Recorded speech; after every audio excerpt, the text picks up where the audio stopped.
आप कह रहे हैं या तो आपको बहुमत मिलेगा या आप 10 सीटों पर आ जाएंगे, लेकिन बहुमत नहीं, डिसाइसिव बहुमत, डिसाइसिव बहुमत मिलेगा। लेकिन अगर मान लीजिए ऐसी स्थिति आती है कि त्रिशंकु विधानसभा बनती, किसी को बहुमत नहीं मिलता है, तब जन स्वराज के पास मान लीजिए 20 सीटें 25 सीटें, तो फिर किसको समर्थन करेंगे आप? पहली बात तो मिलिंद जी, मैंने आपको बताया कि ये होगा नहीं, लेकिन एक बार को आप चूंकि पत्रकार है, चलिए हाइपोथेटिकली आप कहिएगा, मान लीजिए, तो हमने कहा, प्रशांत किशोर ने ये कहा कि मैं उन विधायकों को हम लोग बुलाएंगे और उनको कहेंगे कि भैया अगर तुम्हें पक्ष विपक्ष की राजनीति करनी है तो जन स्वराज छोड़कर जहां जाना है जाओ। हम लोग तो सड़क की राजनीति करना चाहते हैं, समाज की राजनीति करना चाहते हैं। मेरी कोई दिलचस्पी नहीं है कि 15-20 विधायकों को लेकर मैं पक्ष या विपक्ष में बैठूं।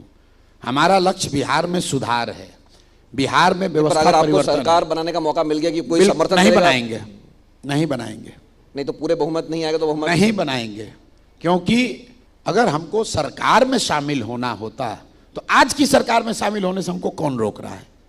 हम आज शामिल हो जाए, बिना किसी विधायक के लोग हमको मंत्री बना लेंगे। जो काम हम लोग बिहार में करना चाहते हैं वो तभी संभव है जब बिहार की जनता डिसाइसिव बहुमत दे। हम लोग सिर्फ सड़क नहीं बढ़ाना चाहते। अभी मैं आ रहा था तो कहीं पढ़ रहा था कि नीतीश कुमार ने अपना प्रचार लगाया है कि पिछले 20 वर्षों में सड़कें डबल हो गई। जन स्वराज की जो सोच है, अगले 3 वर्ष में इसको हम लोग डबल कर देंगे। 3 वर्षों में उतनी सड़क बनेगी जितनी 20 वर्ष में नहीं बनी है, और वो गठबंधन में नहीं संभव है।